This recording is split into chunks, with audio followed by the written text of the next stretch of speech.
بسم اللہ الرحمن الرحیم، حسبی اللہ و نعم الوکیل۔ جی دوستو، آپ دیکھ رہے ہیں سمارٹ لائف کاسٹ اور میں ہوں عاطف رفیق چودھری۔ جی کچھ جو پاکستان میں ڈیولپمنٹ ہو رہی ہیں ان کی بات کرتے ہیں، لیکن کیونکہ باقاعدہ آغاز جو ہے وہ ہم کرتے ہیں اقبال کے اشعار کے ساتھ، تو اس کی طرف آتا ہوں۔ لیکن کچھ چیزیں کہ کے پی کے میں نیا بحران، آئینی بحران پیدا ہوا ہے، جو کہ آپ نے سن لیا ہوگا کہ چھٹی والے دن بھی عدالت کھل گئی ہے، اور جو مینج قسم کے ججز ہیں جناب چیف جسٹس کے پی، وہ میدان میں آ گئے، کس کے کہنے پہ آئے وہ بھی آپ کو معلوم ہے۔ اور اس میں کیا ہوا کہ کوشش یہ کی جا رہی ہے کہ سینٹ الیکشن اور یہ جو مخصوص نشستوں کا جناب جو حلف لینا ہے وہ بجائے اسپیکر کے ان کے کارندے لیں، تو اس پہ بھی بات ہوتی ہے۔ پھر جو ہے شور ہو رہا ہے کہ جناب انقلاب کے لیے لوگ لاہور میں نکل آئے، گنڈا پور کا بڑا امتحان کہ عمران یا حکومت۔ تو ان سب سے پہلے جو ہے اقبال کے چند اشعار جو اسی تناظر میں ہے کہ ہمارا جو مصور پاکستان، جو ہمارے قومی شاعر ہیں، وہ کیا سوچتے تھے۔ انہوں نے یعنی یہ نظم سن کے مجھے تو ایسے لگتا ہے کہ جیسے انہوں نے یہ عمران خان کے لیے کہی تھی۔ اور آخری شعر جو ہے وہ مولانا فضل الرحمان اور دوسرے جو ٹاؤٹ قسم کے یہاں پہ علماء کرام ہیں، جیسے مرزا جیلمی اور دوسرے جو ہے ان کے لیے۔ تو امامت یعنی امام، اس کا یعنی بہت زیادہ اقبال کی شاعری میں ذکر ہے کہ جس میں کہا کرتے ہیں وہ کہ ہمیں مسلمانوں کو دنیا کی امامت کے لیے پیدا کیا گیا، اور بالکل ایسا ہی ہے۔ تو اشعار ہیں کہ تو نے پوچھی ہے امامت کی حقیقت مجھ سے، تو نے پوچھی ہے امامت کی حقیقت مجھ سے، حق تجھے میری طرح صاحب اسرار کرے، کہ تجھے بھی ان راز کی، ان رموز کی سمجھ آ جائے کہ اصل امامت ہے کیا ہے۔ وہی تیرے زمانے کا امام برحق جو تجھے حاضر و موجود سے بیزار کرے۔ یہ چیز یہ مصور پاکستان کہہ رہے ہیں، جو قوم کو نہیں بتایا جاتا، کہ وہ کہہ رہے ہیں کہ تیرے زمانے کا وہی امام، یعنی آپ کہہ رہے ہیں کہ امام کون ہے، یہ مسجدوں کے امام ہیں یا یہ نہیں، وہ شخص امام ہے جو تمہیں کیا کرے،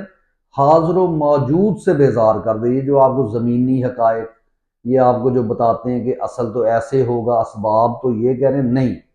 وہ آپ کو ایسی تعلیم دے کہ وہ بتائے کہ حق کیا ہے، اس کے لیے ڈٹ جانا جسے کہتے ہیں۔ تو اس پہ تو ہمارا صرف جو ہے کپتان جو ہے وہ پورا اتر رہا ہے، جتنے امام اس وقت ہمیں میسر ہیں، تو وہی اصل برحق امام اسی کو کہا جاتا ہے۔ اور پھر کہتا ہے کہ موت کے آئینے میں تجھے دکھا کر رخ دوست، زندگی تیرے لیے اور بھی دشوار کرے۔ تو ٹھیک ہے نا، آپ کو تو یہ لوگ، یہ جو امام، یہ دو دو ٹکے کے دو دو رکعت کے امام جو ہے یہ بتاتے رہے ہیں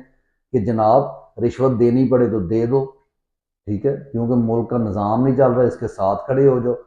ابھی اس پہ وہ علی امین گنڈا پور کی بات میں نے جو کی وہ بھی اسی پہ کریں گے کہ وہ والا نہیں، امام آپ کو کہتا ہے کہ وہ ایک تو حاضر و موجود، یہ اسباب سے بیگانہ کر دیتا، توکل صرف اللہ کے اوپر۔ اور پھر اس کے بعد کیا ہے کہ زندگی اور دشوار، اقبال اور جگہ فرماتے ہیں کہ خدا تجھے کسی طوفان سے آشنا کر دے کہ تیرے بحر کی موجوں میں اضطراب نہیں۔ تو مسلمان تو خود مانگتا ہے۔ تو یہ ہوتا ہے امام اصل، جو کیا کر رہا ہے آج کا نوجوان، اس کے چاہنے والے جو ہیں وہ حاضر و موجود سے بیگانہ ہو کر، کوئی بیرون ملک دھکے کھا رہا ہے، کوئی جیلوں میں سڑ رہا ہے، کوئی جو ہے اس کی دونوں بازو بیکار ہو گئے ہیں، کوئی جو ہے وہ کیا کہتے ہیں کینسر سروائیول ہے، لیکن وہ ڈٹ گیا ہے۔ کیوں؟ کیونکہ امام برحق جو ہے وہ آپ کو میسر آ گیا، اور اس نے آپ کی زندگی اور دشوار کر دی، کیونکہ مسلمان کی زندگی سہل نہیں ہوتی۔ پھر اس کے بعد دے کے احساس زیاں تیرا لہو گرما دے، فقر کی سان چڑھا کر تجھے تلوار کرے۔ اور یہ تلواریں نظر آ رہی ہیں آپ کو جا بجا، آپ کا لہو گرماتی نظر آ رہی ہے نوجوان جو اس کے ہیں۔ تو یہ کیا کیا اس نے ان کو احساس زیاں کا بتا دیا کہ احساس زیاں کیا ہے۔ اور وہ جو اللہ تعالیٰ نے قرآن میں فرمایا کہ وَالْعَصْرِ إِنَّ الْإِنسَانَ لَفِي خُسْرٍ، کہ بے شک انسان، اور قسم ہے زمانے کی کہ انسان خسارے میں ہے۔ تو یہ دکھا کے اس نے آپ کو کیا کیا، تلوار بنا دیا۔ اس نے کہا یہ زندگی 2 دن کی زندگی، مر جاؤں گا لیکن غلامی قبول نہیں کروں گا۔ تو یہی اس کا میسج ہے۔ اور آخری شعر اقبال نے جہاں پہ فضل الرحمان جیسے ان بے غیرت قسم کے جو داڑھی رکھ کے وہ کوئی ان کے وہ آفیسر بنے پھرتے ہیں، کوئی جو ہے جناب وہ جیلمی صاحب پھر رہے ہیں، کوئی مختلف لوگ، یعنی کیا سب کے نام گنوائے ہیں، جو 2 رکعت کے جو امام ہیں، یا یہ جو لوگ آ کے آپ کو کہتے ہیں کہ ہم آپ کی امامت کریں گے، یہ جی تو اس کے لیے اقبال نے کہا کہ فتنہ ملت بیدا ہے امامت اس کی، آپ سمجھ رہے ہیں کس کس کی طرف اشارہ ہے؟ فتنہ ملت بیدا ہے امامت اس کی، جو مسلمان کو سلاطین کا پرستار کرے، جو سلطانوں کی پرستاری آپ کو سکھائے، جو بتائے کہ جناب آپ یوں کریں، آپ اس سے مرعوب ہوں، آپ مرعوب ہوں جناب عاصم منیر سے کیونکہ اس کے پاس طاقت ہے، آپ کیا کریں جناب، آپ اس کے ساتھ کھڑے ہو جائیں کیونکہ یہاں پیسے ملیں گے، آپ یہاں اپنا ضمیر بیچ دیں۔ تو یہ جو ہے یہ فتنہ ہے، یہ عام نہیں ہے۔ تو بہرحال اب آتے ہیں کچھ خبروں کی طرف۔ کے پی کے میں نیا جو بحران پیدا ہوا کیا ہے، یعنی کہ آپ اس سے اندازہ لگائیں، اور کون سا بحران پیدا ہو گیا، یہ تو میں پڑھ رہا تھا بہت سارے چینلز کے اوپر اور بہت سارے لوگوں نے یہ لگائی،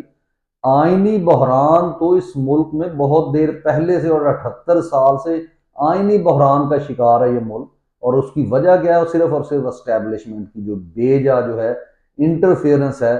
پاکستانی سیاست میں اور ہر ادارے میں، اس لیے بحران تو آلریڈی ہے، لیکن ہوا یہ ہے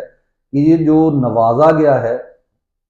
انہی لوگوں نے، اور وہ جج جو کیا کہتے ہیں بے غیرت قسم کے ججز ہیں، جو ضمیر فروش ججز ہیں، جن کو یہ لائے ہیں 26ویں آئینی ترمیم کے تحت، یعنی سپریم کورٹ نے وہ جو نشستیں ہیں وہ ان کی جھولی میں ڈال دی کہ آج جب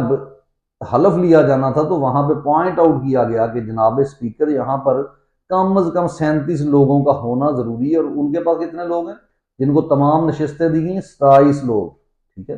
جو ایک پورا کورم جو ہے پورا نہیں کر سکتے، لیکن ان کو تمام سیٹس دے دی گئی۔ اور جب تاریخ چینج کی، اسپیکر صاحب نے کہا کہ 24 تک جناب 24 کو اجلاس ہوگا، کورم پورا کرے۔ تو اب کیا ہوا ہے؟ اب یہ ہوا ہے کہ جناب وہاں دوسرا جو ان کا وہ مالشیا جو چیف جسٹس وہاں کا ہے وہ آیا ہے، اور اس نے چھٹی والے دن، وہی جیسے عمران خان کے لیے چھٹی والے دن عدالت کھولی تھی وہ بندیال بے غیرت، اور بے غیرت تو خیر یہ کیا، یہ بھی بے غیرت ہیں اور ان کو لانے والے بے غیرت ہیں جو ان کو عدالتیں کھلواتے ہیں۔ تو اس کسی بے غیرت کرنل کے کہنے پہ جناب اس نے کیا کیا ہے؟ اس نے آگے یہ کہا ہے کہ جناب یہ اس کے جو یعنی اوتھ لینے ہیں وہ کون لے گا؟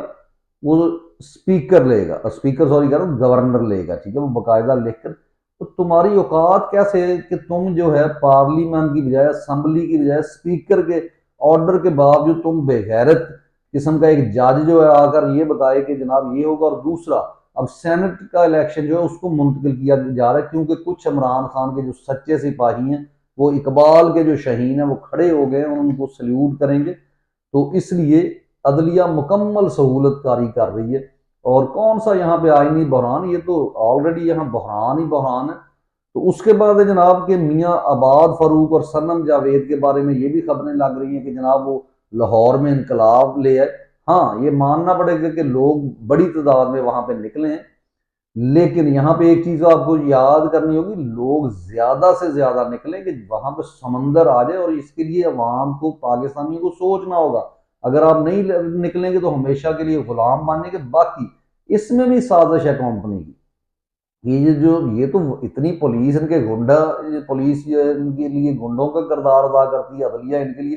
سہولت کرتی ہے، یہ تو وہاں لوگوں کو فوری تتر بتر کر دیں۔ اصل یہ کدھر چیز جا رہی ہے؟ یہ جناب ملک میں ایمرجنسی نافذ کرنے کے لیے، ملک میں تمام اختیار پہلے بھی ان کے پاس ہیں، لیکن اب وہ کہتے ہیں کہ جناب کوئی ننگے تو ہم بہت زیادہ ہو چکے ہیں تو مزید ننگا ڈانس کریں۔ ہاں انشاءاللہ یہ قوم ان کو یہ کرنے نہیں دے گی، لیکن یہ تمام جو چیزیں ہیں یہ باقاعدہ ایک ڈرامہ رچایا جا رہا ہے۔ لیکن جو عوام وہاں پہ نکلی، جو انہوں نے نعرے بازی کی، جو انہوں نے بیان بازی کی، وہ بالکل سچ تھی، کیونکہ وہ اصل پاکستانی تھے اور وہ اپنے دل کی آواز دے رہے تھے، وہاں پہ اپنے دل سے بول رہے تھے اپنے لیڈر کے لیے۔ اور اب ایک اور چیز ہے کہ گنڈا پور، ہاں جی بہت بڑی، یعنی کہ اس کے بارے میں بہت سارے جو وی لاگز ہوئے، بہت سی خبریں لگی کہ امتحان ہے گنڈا پور کا کہ اس کو حکومت چاہیے یا اس کو جو ہے وہ نظریہ چاہیے، یا یوں کہہ لیں کہ عمران خان چاہیے یا اقتدار چاہیے۔ تو اس میں پھر وہی بات ہے کہ غیرت مند لوگوں وہ نظریے کے اوپر کھڑے ہوتے ہیں، بے غیرت کب نظریے کے اوپر کھڑے ہوں گے اور کب ان کو اپنا لیڈر، یہ وہ لوگ ہیں جو بے غیرت